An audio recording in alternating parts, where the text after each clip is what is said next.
Homeland Security has begun a major immigration crackdown in New Orleans. Officials tell CNN they are hoping to make 5,000 arrests. America, the Trump administration just launched Operation CATAHOULA CRUNch in New Orleans, not to be confused with that delicious cereal at the supermarket. And the scenes we're witnessing perfectly exposes the absolute insanity of Democrat sanctuary city policies. Federal agents are targeting the worst of the worst. We're talking about criminals, child PDFs, apists, gang members, people who were released back into New Orleans streets instead of being turned over to ICE. But here's what's really wild. Instead of celebrating that dangerous criminals are going to be arrested, local activists are handing out whistles again to warn these criminals when ICE is coming. And get this, CNN was literally interviewing a jogger who was hyperventilating because he saw police officers in the distance and didn't have his immigration papers while exercising.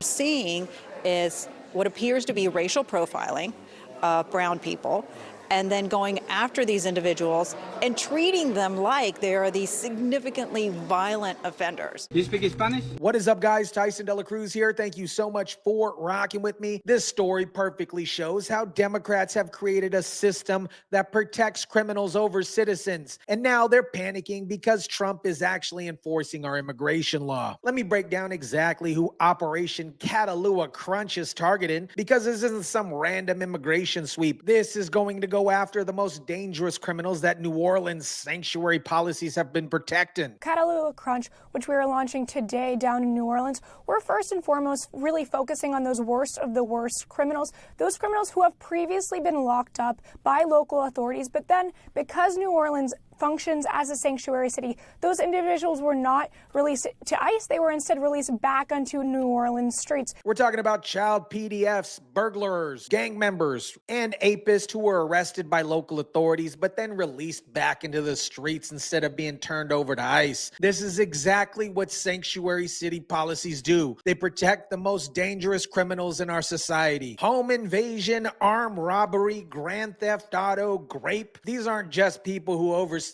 their visas or crossed the border looking for work. These are violent criminals who have already been victimizing American citizens. And New Orleans Democrat leadership chose to release them back into communities instead of letting federal authorities deport them. The operation is expected to result in 5,000 arrests or more, which tells you just how many dangerous criminals have been accumulating on New Orleans streets thanks to these insane sanctuary policies. Now here's where it gets absolutely ridiculous. Instead of celebrating that dangerous criminals are going to be finally arrested, local activists and the lamestream media are running a fear campaign to protect these criminals from being caught. People like Tucker Mendoza, for instance, are handing out whistles to hospitality workers, the goal to alert others if they see agents or a raid happening. I think that it's an important way for people to link it together. By hearing the whistle, blow the whistle. The concept is if you see them, blow the whistle. That's as simple as it is. Let everybody know that they're in your neighborhood, that they're in the vicinity. It's a way of it's a warning sign. So let me get this straight. They're handing out whistles. This seems to be the pattern to warn people when ICE agents are in the area. This is literally a criminal alert system designed to help people evade federal law enforcement. Tucker Mendoza has already handed out 350 whistles and ordered more.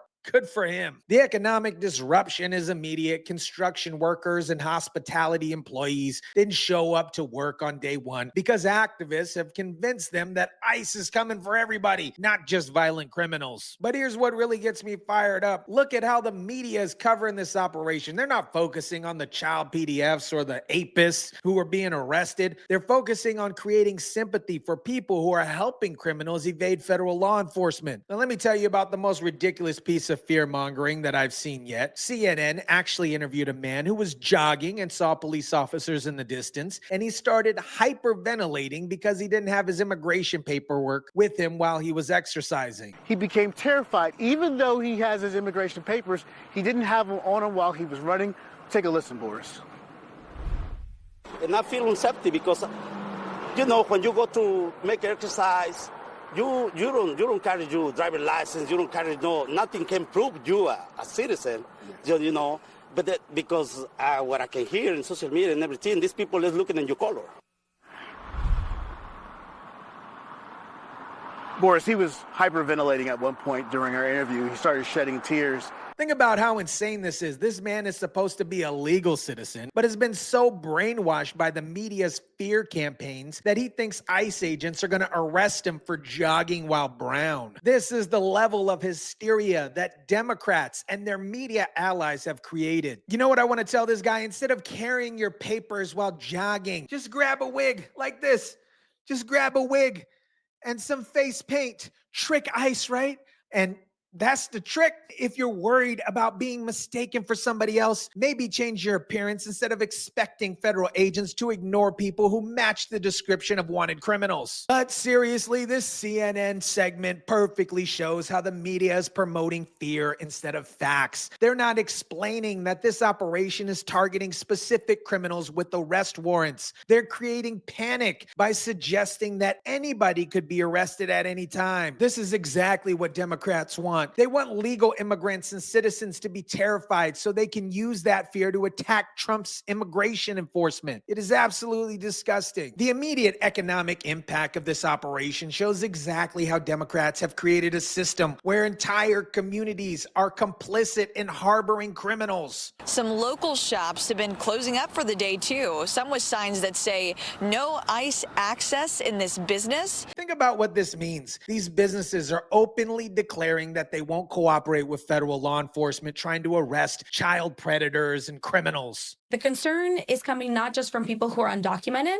but it's also coming from those who have citizenship status, who are permanent residents, who have work visas. And in most cases, they're not working at all. So they're communicating with their employers and letting them know, hey, I don't feel safe traveling to and from work. This is the absolute chaos that sanctuary city policies create. When you protect criminals, everyone becomes afraid because no one knows who's actually dangerous. But here's what they're not telling you. If you are here legally and you are not a violent criminal, you have absolutely nothing to worry about. This operation is specifically targeting people who have already been arrested for serious crimes and violators of re-entry. The fear is manufactured by activists and the lamestream media who want to protect their sanctuary system. Let's talk about this whistle system because this perfectly shows how Democrats have turned law-abiding communities into criminal protection networks. And nonprofits tell me they're even getting whistle kits from activists in Chicago. Now, it's a quick way to let people know if ICE is in the area or detaining anyone. So activists in Chicago are shipping whistle kits to New Orleans to help people evade federal law enforcement. This is a coordinated effort across multiple sanctuary cities to obstruct justice and protect criminals from being arrested. Think about what this means. Instead of helping ICE arrest child PDFs, criminals, these activists want to create early warning signs to help criminals escape. This is literally aiding and abetting federal fugitives. And the media is covering it like it's some kind of community organizing effort instead of what it actually is. Criminal conspiracy to obstruct federal law enforcement. The fact that they're calling these whistle kits shows how organized this obstruction effort actually is. They're not just handing out random whistles. They're distributing coordinated alert systems designed to interfere with federal operations. Let me put the scope of this problem in perspective because the numbers here are absolutely staggering. We're talking about hundreds of murders, hundreds of sexual predators, drug traffickers, the worst of the worst, who are released back into New Orleans streets instead of being turned over to ICE for deportation. The operation is targeting 5,000 arrests, which means they're at least 5,000 dangerous criminals currently walking the streets of New Orleans because of sanctuary city policies. It's not a small number. That is an army of violent criminals that Democrat policies have been protecting. And remember, these aren't people that just crossed the border. These are people who are already been arrested by local police for serious crimes, but then released instead of being deported. Every single one of these arrests represents a failure of sanctuary city policies. This follows similar operations like the one we saw in Charlotte, North Carolina, showing that the Trump administration is systematically going after sanctuary cities that have been harboring criminals. The message is clear. If local government won't protect their citizens from dangerous criminals, the federal government will. The deployment of 200 250 Border Patrol agents in the area, plus National Guard support, shows this isn't just a routine immigration operation. This is a major federal intervention to clean up the mess that Democrat sanctuary policies have created. America, this story perfectly illustrates the choice we face as a country. Do we protect law-abiding citizens from dangerous criminals, or do we protect dangerous criminals from law enforcement? Democrats have chosen to protect child PDFs, rapists, gang members through their sanctuary policies. They have created a system where violent criminals are released back onto American streets instead of being deported. And when Trump finally starts enforcing our laws and arresting these criminals, Democrats respond by creating whistle kit networks to help them escape, closing businesses to obstruct federal agents, and running media campaigns to generate sympathy for people who are harboring fugitives. The CNN Jogger story shows how desperate they are to create victims where it doesn't even exist. Instead of celebrating that criminals are being arrested, they're interviewing people who are hyperventilating because they saw police officers while exercising. This is what America First looks like, prioritizing the safety of American citizens over the comfort of violent criminals. Operation CATAHOULA CRUNCH is just the beginning. Trump promised the largest deportation operation in American history, and he's delivering on that promise. The choice is simple: support law enforcement efforts to arrest dangerous criminals, or support activist networks to help those criminals evade justice. I know which side I'm on. Let me know what you think about this. Drop it down in the comments section down below. Smash the like button if you kindly would. Share, subscribe, and as always, guys, I'll catch you on the next one.